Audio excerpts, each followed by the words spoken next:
Hello students, this is your science teacher Shikha and science third के chapter 9 में आज हम पढ़ने वाले हैं एयर एंड वाटर का चैप्टर, जिसमें सबसे पहले हम चैप्टर की एक्सप्लेनेशन पढ़ेंगे। उसके बाद हम चैप्टर की एक्सरसाइज को सॉल्व करेंगे, जिससे आपको कंप्लीट चैप्टर का कॉन्सेप्ट अच्छे से समझ में आ जाए।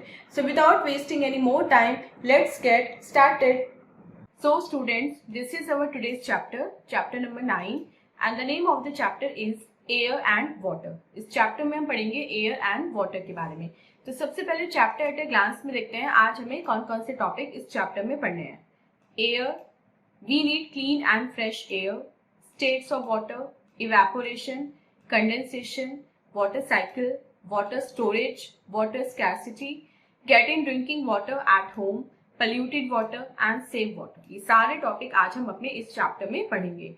मेन चैप्टर स्टार्ट करने से पहले इंगेज सेक्शन में लिखते हैं आज हमें कौन सी एक्टिविटी परफॉर्म करनी है।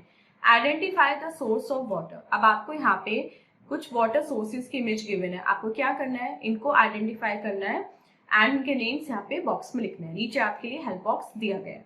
चलिए अपना फर्स्ट टॉपिक पढ़ते हैं आज के चैप्टर का, एयर। एयर हमारे चारों तरफ है, हम इसको देख नहीं सकते लेकिन हम इसको फील कर सकते हैं। हम इसको देख नहीं सकते, टेस्ट नहीं कर सकते, टच नहीं कर सकते, लेकिन जब ये चलती है तो हम इसको फील कर सकते हैं। और मूविंग एयर को क्या बोलते हैं, विंड।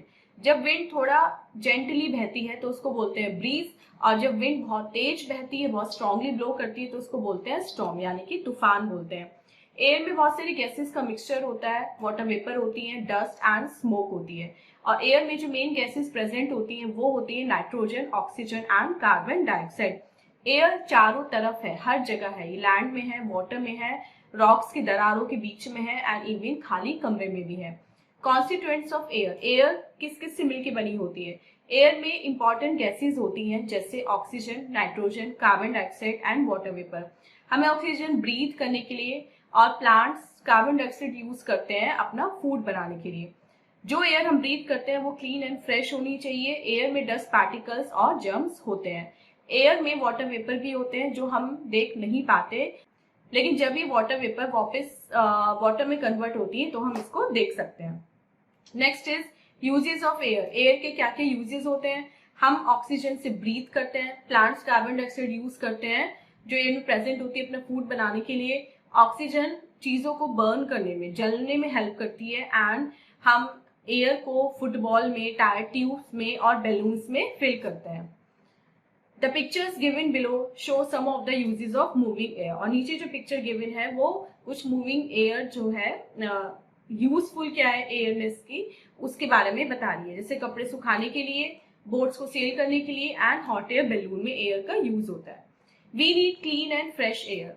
जो एयर हमारे आसपास होती है उसमें बहुत सारी पोल्यूटेड गैसेस मिक्स होती हैं। अब व्हीकल्स, जो वाहन होते हैं, वो हार्मफुल गैसेस को निकालते हैं।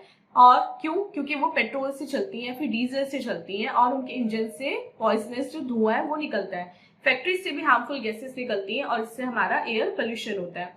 पोल्यूशन हमारे एनवायरमेंट को अनसेफ बना देता है। हमें कोल्ड, एस्थमा, आई इरिटेशन, लंग डिजीज, ऐसी बहुत सारी डिजीज हो सकती है अगर हम पोल्यूटेड एयर में सांस लेते हैं तो।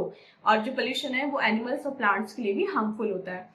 एनिमल्स, प्लांट्स और ह्यूमन बीइंग तीनों को वाटर की नीड होती है। और हमें वाटर क्यों चाहिए होता है? बाथिंग के लिए, वॉशिंग के लिए एंड ड्रिंकिंग के लिए। अब जो रिवर्स, लेक्स एंड पॉन्ड्स हैं वो सोर्स हैं वाटर के। 3/4 जो हमारे अर्थ का सरफेस है वो वाटर से घिरा हुआ है, लेकिन हम सी वाटर नहीं पी सकते क्योंकि वो सॉल्टी होता है। फ्रूट्स एंड वेजिटेबल्स में भी वाटर होता है। 70% ऑफ हमारी जो बॉडी वेट होता है वो भी वाटर ही होता है। और हमारी जो पूरी बॉडी का फंक्शन है वो वाटर पे डिपेंड करता है। आप पढ़ते हैं next topic, states of water. Water कितने स्टेट्स में होता है? तो बेसिकली वाटर जो है वो 3 फॉर्म्स में होता है, solid, liquid and gas. Normally जो वाटर होता है वो लिक्विड फॉर्म में होता है। जब इसको हम 100 डिग्री सेल्सियस पे हीट करते हैं तो वेपर बन जाता है। उसके बाद वेपर क्या होती है, इट बिकम्स आइस। जब हम वापस इसको 0 डिग्री सेल्सियस पे जमाते हैं तो जो वेपर है वो आइस बन जाती है। आइस एक सॉलिड होता है जिसकी एक डेफिनेट शेप होती है, जबकि लिक्विड की कोई डेफिनेट शेप नहीं होती। ये उस कंटेनर की शेप ले लेता है जिसमें इसको रखा जाता है। Next is evaporation. जब वाटर को गर्म किया जाता है, हीट किया जाता है, तो ये वाटर वेपर में कन्वर्ट हो जाता है। इस प्रोसेस को बोलते हैं इवेपोरेशन। और कंडेंसेशन होता है जब वाटर वेपर वापस ठंडी होके वाटर में कन्वर्ट हो जाती है, तो उसको बोलते हैं condensation. Next is water cycle. Nature में भी वाटर जो है वो अपनी जो फॉर्म है उसको कॉन्टिन्यूसली चेंज करता रहता है। जब सूर्य चमकता है तो जो रिवर्स और लेक्स का पानी होता है वो हीट होके ऊपर उठने लगता है in the form of water vapour, और ऊपर जाके क्लाउड्स के साथ मिक्स होके वो ठंडे हो जाता है। वो जो वेपर है वो ठंडी हो जाती है। अब ठंडे होके ये ड्रॉपलेट में कन्वर्ट हो जाती है जो बादल बनाती है। बादलों में क्या होता है, पानी होता है ना, जो बादल होते हैं वो पानी से मिलके बने होते हैं। अब जो ये बादल है इनमें और ज्यादा वेपर्स आती रहती है, जो क्लाउड्स जो है, बादल जो है वो बढ़ते रहते हैं और बहुत ज्यादा हैवी होने लगते हैं। एक टाइम ऐसा आता है जब भी और वेपर्स कंटेन नहीं कर सकते और ये बर्स्ट हो जाते हैं, तो उस केस में हमें अर्थ पे रेन मिलती है, हमें बारिश मिलती है। अब जो रेन वाटर है वापस कहाँ चला जाता है, रिवर्स, सीज एंड ओशंस में चला जाता है। फिर ये वापस वाटर वेपर बनता है, फिर ये ऊपर जाता है, ठंडा होता है, रेन बनती है, रेन वापस नीचे आ जाती है। तो एक कॉन्टिन्यूसली साइकिल है जो अर्थ से शुरू होती है, अर्थ पे आके खत्म हो जाती है। Next is water storage. हमें वाटर अपने यूज के लिए बहुत ज्यादा केयरफुली स्टोर करना चाहिए एंड सेव करना चाहिए। हमें क्लीन कंटेनर्स में वाटर स्टोर करना चाहिए और उन कंटेनर्स को ढक के रखना चाहिए जिससे कि डस्ट, फ्लाइज या दूसरे इंसेक्ट उसमें ना गिरे। Next is water scarcity. हमारी इंडिया में बहुत सारे प्लेसेस ऐसे हैं जहाँ पे बहुत ज्यादा कम पानी मिलता है, तो इसलिए पीपल को क्या करना पड़ता है, लोगों को बहुत दूर चलना पड़ता है पीने का पानी तक लाने के लिए। Getting drinking water at home. घर पे हमें जो पानी मिलता है वो टैप्स के थ्रू मिलता है, और ये हमारे घर में पहुंचने से पहले इसको बहुत बड़ी बड़ी मशीन्स में प्योरीफाई किया जाता है, और इन बिग मशीन्स को बोलते हैं water treatment plant. Next is polluted water या फिर वाटर पोल्यूशन। अब पोल्यूटेड वाटर, वाटर कैसे पोल्यूट होता है, वाटर हमारी ह्यूमन एक्टिविटी से ही पोल्यूट होता है। जब भी हम वेस्ट मटेरियल रिवर के किनारे या किसी समुद्र के किनारे छोड़ देते हैं तो वो वापस बहकर पानी में चला जाता है। जो फैक्ट्रीज हैं उनसे भी जहरीला पानी निकलता है, वो भी कहाँ मिक्स होता है, रिवर्स और लेक्स में जाके होता है। ये जो फैक्ट्रीज का निकला हुआ पानी होता है इसमें हार्मफुल केमिकल्स होते हैं जो वाटर को पोल्यूट कर देते हैं, उसको अनसेफ बना देते हैं फॉर ड्रिंकिंग। फार्मर्स जो अपनी क्रॉप्स के लिए पेस्टिसाइड और इंसेक्टिसाइड यूज करते हैं वो भी रेन वाटर के साथ बह के पास की जो नदी होती है वहां पे पहुंच जाता है, और इस वजह से क्या होता है, जो वाटर है वो पोल्यूटेड हो जाता है। Next is save water. Water को हमें सेव करके रखना चाहिए क्योंकि वाटर बहुत ज्यादा प्रेशियस होता है। अगर हम सभी एक रिस्पॉन्सिबल वे में बिहेव करें तो हम काफी पानी सेव कर सकते हैं। जैसे हमें नहाने के लिए बकेट का यूज करना चाहिए, शावर का यूज नहीं करना चाहिए। जब आप अपने टीथ ब्रश कर रहे हो तो आपको टैप को चलता हुआ नहीं छोड़ना है, और रेन वाटर को आपको बकेट में स्टोर करके रखना चाहिए जिससे उससे आप उस वाटर को आप प्लांट्स में यूज कर सकें या फिर उससे कपड़े धो सकें। अगर आपके घर में टैप्स लीक हो रहे हैं, पाइपलाइन में कुछ गड़बड़ है, तो आपको उसको रिपेयर कराना चाहिए। अपने आसपास बहुत सारे प्लांट्स लगाने चाहिए क्योंकि प्लांट्स वाटर को कंजर्व करते हैं। एंड जो लेफ्ट ओवर वाटर होता है फल के धोने के बाद या वेजिटेबल के धोने के बाद, उसको आपको फेंकना नहीं चाहिए बल्कि उसको आपको गार्डन में यूज करना चाहिए। सो स्टूडेंट, अब देखते हैं एक्सरसाइज टाइम में हमें कौन कौन से क्वेश्चन मिले। First is tick the correct option. इसमें हमें करेक्ट ऑप्शन को टिक करना है। फर्स्ट क्वेश्चन देखते हैं, moving air is called wind.